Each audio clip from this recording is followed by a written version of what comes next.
Nakilala ko itong Alive 2 months ago nung minsang naimbitahan akong dumalo rito para makinig ng seminar. So happened that time hindi talaga ako interesado yung sa mga sinasabi ng speaker.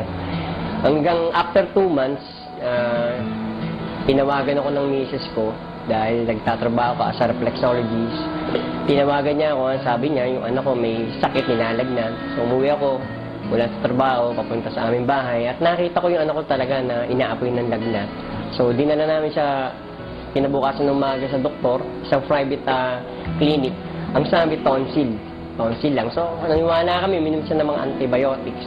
Pero nagtataka kami, naging worse at sinusukan niya lang yung mga gamot na tinitake niya. So, nagpa siya kami mag-asawa, ang misis na dali siya dito sa San Lazaro Hospital.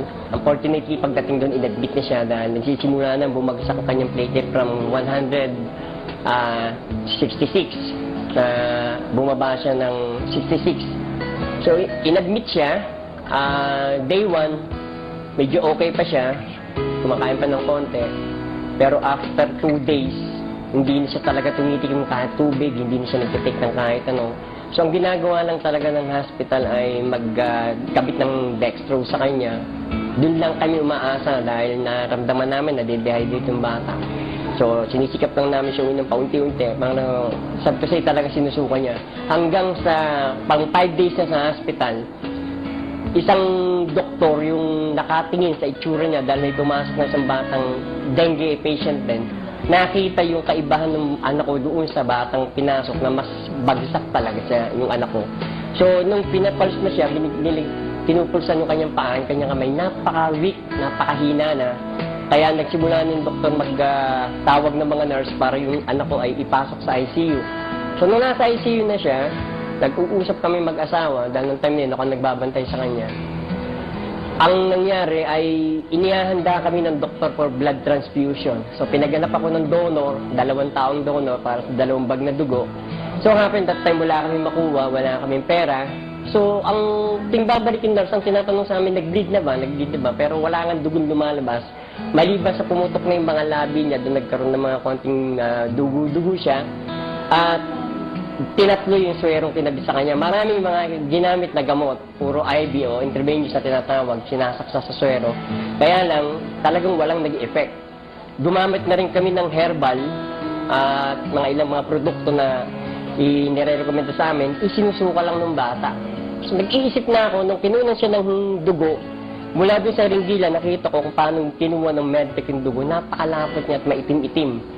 So, nung nakita ko yung dugo na yun, na kailangan pang kalugin ng medtech para ilipat sa isang bote na kung saan testing yung dugo niya, naalala ko yung seminar ng isang doktor na Dr. Estrita, na kung saan pinakita niya ng isang taong kumakain mga junk food, after 1 hour, lumalapot yung dugo.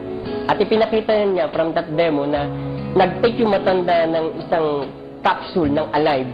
After 1 hour, pinakita yung effect na kung saan yung kanyang blood cell ay naging buhay na buhay. Mula sa pagiging malapot, naging napakaganda ng kanyang dugo. Naisip ko yun, so sabi ko, parang wisdom na rin ng Panginoon sa akin.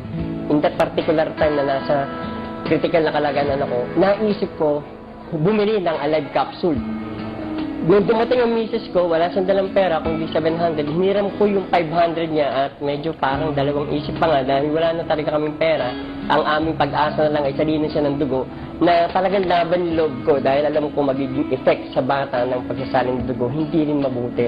So tumakbo ko ng Ortigas, punta ako sa building ng AIM Global sa 3rd floor, nakipag-usap ako sa isang ahente, nakiusap ako at binigyan niya ako ng isang pack, ng isang banig na 10 kapsula yung laman nun. Dali-dali dinala ko sa ospital at pagdating ko doon, ang narinig ko na sabi ng doktor, hindi na siya pwede uminom ng marami, kundi sip lang ng tubig o fluid. So nakita ko, may pagkakataon pa. Iniligay ko sa baso na mga 3/4 lang ang taas ng gatas mula sa baso. Inihalo ko yung isang capsule, pinaras ko mula sa capsule niya, iminix ko sa gatas niya, tinikman ko muna, sabi ko parang lasa avocado, pinanin ko sa anak ko.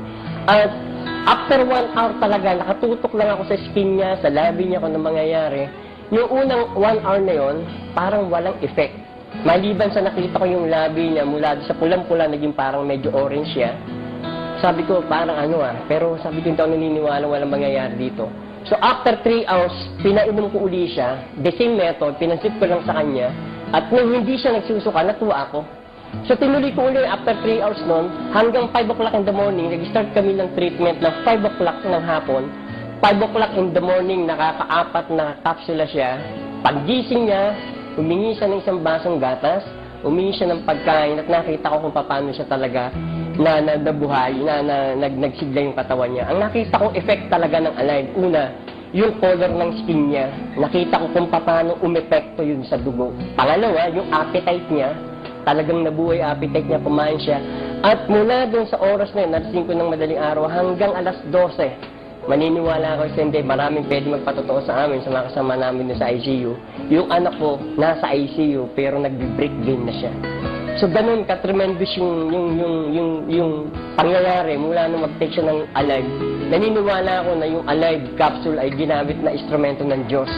Hindi kami nagsasalita ngayon dahil sa kanong bagay, kundi nagpapatotoo kami upang malaman ng maraming tao na ang produkto na M-Global, special ang Alive Capsule, ay naging very effective sa aking anak at naniniwala rin ako magiging effective din to sa ibang tao.